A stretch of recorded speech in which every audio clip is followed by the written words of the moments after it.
nagu siin üleval veel näha on, siis me array listi pidime kuskilt kohast importima. Aga miks me siis oma kassat ei pea importima?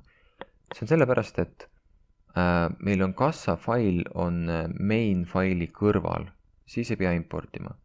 Kui ma teeksin nüüd ühe uue folderi siia, mille, mis on Java keeles on see package, on folder, ja ütlen siia lib, nagu library on siuke tava, ja tõstan selle kassa sinna sisse.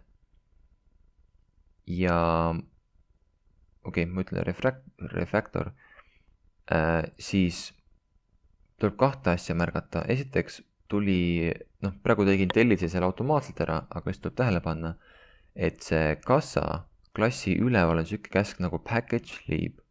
See on vajalik selleks, et ütleme, see on nüüd Java omapära, et ta tahab teada, mis kaustas ta on.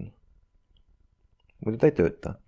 Ja teine asi on see, et nüüd main klassis, kui ma seda kassat kasutan, pean ma importima lib.kassa, ehk siis see lib on see folderi nimi .kassa.